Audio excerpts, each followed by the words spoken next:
Think back to a single summer when you were 10 years old. It stretched out forever. Endless afternoons, days that felt like weeks. Now think about last year. It's a blur. It barely happened. You're not imagining this, and it's not just because you got busier. Something is physically changing inside your head, and it's already speeding up the years you have left. By the time you understand why, you'll see your whole life differently. Almost everyone explains this the same way. You get older, you get busy, the calendar fills up, and time slips. It sounds right. It's also wrong. Because the people with the emptiest schedules, the retired, the unwell, the ones with nothing but open days, report the years vanishing fastest of all. Busyness isn't the thief. The thief is something quieter, and it has been working on you since the day you were born. So let's go back to the beginning, to the first person who tried to measure this. In 1897, a French philosopher named Paul Janet proposed something simple and a little haunting. He suggested that we feel the length of a year as a fraction of the life we've already lived. To a 1-year-old, a single year is everything. It is 100% of their existence. To a 10-year-old, a year is a tenth of their life, long but no longer infinite. To a 50-year-old, that same year is 1/50th. The same 365 days, shrinking against the growing weight of everything that came before. Picture it as a spiral. Each loop is a year, and each loop is wider than the last. You're walking the same speed the whole way around, but the path keeps stretching, so each lap feels quicker than the one before. The year doesn't get shorter, you get bigger. And the bigger you get, the less each year is worth against the total. This is the proportional theory. And for over a century, it was the best answer we had. It feels true, but it can't be the whole story, because it only describes the math of how old you are. It says nothing about what's actually happening inside your skull.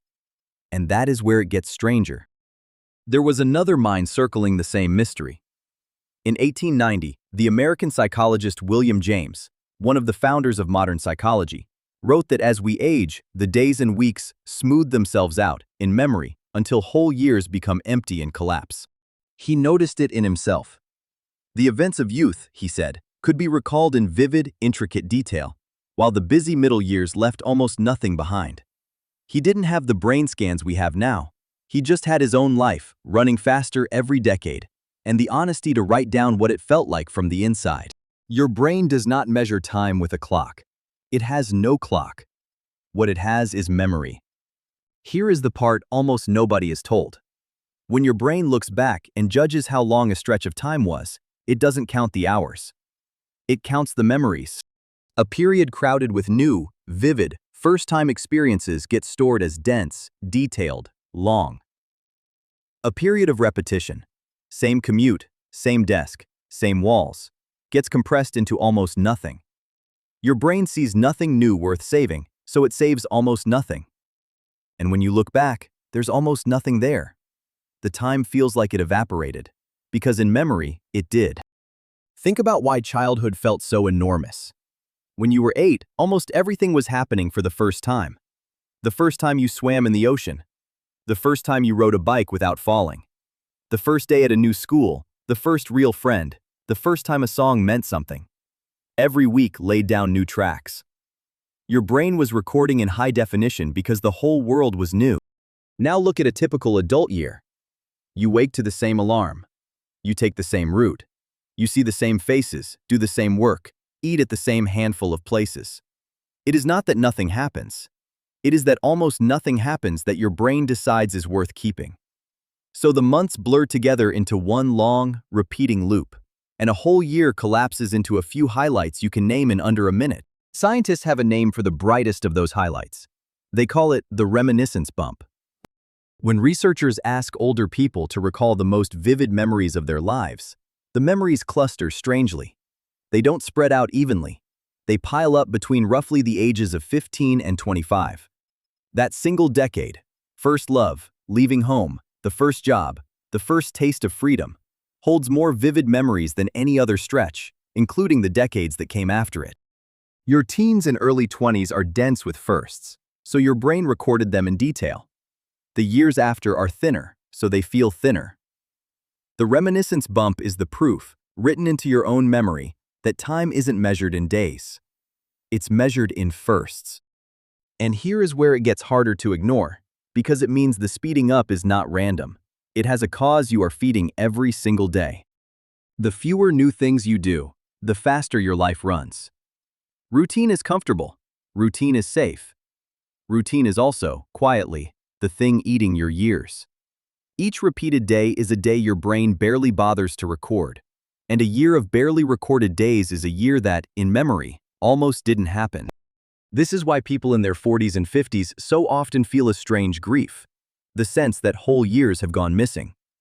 They haven't lost the time. They lost the memories the time was supposed to leave behind. There's a cruel loop hidden in this. The older you get, the more your life tends to settle into routine. The more it settles into routine, the faster it feels. The faster it feels, the more it slips past you unrecorded. Comfort speeds up the clock, and most of us spend our whole adult lives trying to build more comfort. We are, without meaning to, engineering our own time to disappear. But the same machinery that steals your years can be used to slow them back down. Because if time is built from memory, and memory is built from novelty, then the way to stretch time is not to add more hours, it's to add more firsts. You already know this is true, even if you've never named it. Think about the last trip you took somewhere new. A single week in an unfamiliar city can feel longer in memory than the 2 months of ordinary life before it. You did more, saw more, registered more, and your brain laid down memory after memory after memory. So when you look back, that week is wide and detailed, while the months around it are a smear. The week didn't have more hours. It had more firsts. And firsts are the only currency your memory respects. And it doesn't have to be a trip across the world. The first time you cook a dish you've never made, the first conversation with a stranger who turns into a friend, the first time you walk a street you've lived near for years but never actually seen, each one is a small first, and each one leaves a mark your brain keeps. Stack enough of them, and the week thickens. Stack them across a year, and the year stops vanishing. This is why the years feel slower when you're learning something hard, or living somewhere different, or meeting people who change you. It's not that those periods have more time in them. It's that they have more in them, period. And your brain rewards that with the feeling of a longer life. Novelty doesn't just make life richer. It literally makes it feel longer from the inside. There's something else underneath all of this. Something we don't like to look at directly. Part of why a child's summer feels endless is that a child is almost entirely present. They are not running a mental calendar. They are not half thinking about next Tuesday's meeting while eating lunch. They are in the afternoon, completely, the way you mostly stopped being years ago. Attention is what carves a moment deep enough to keep.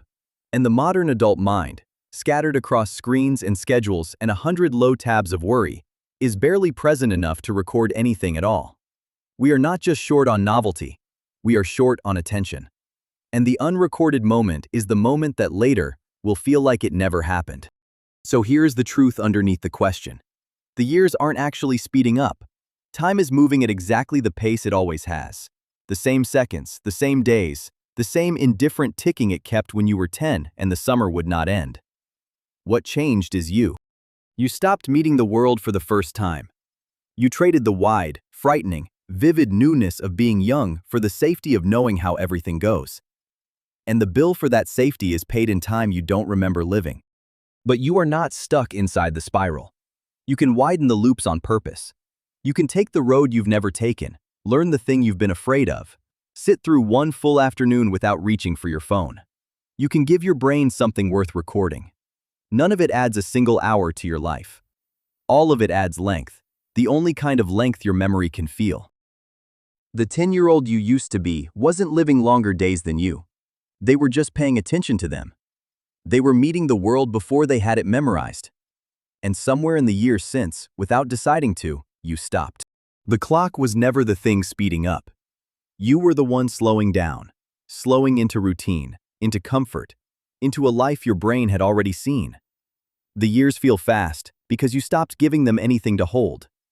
And the strangest part is that you already know how to take them back. You knew how when you were 10. You did it without trying, every single day, for an entire endless summer that you can still, all these years later, almost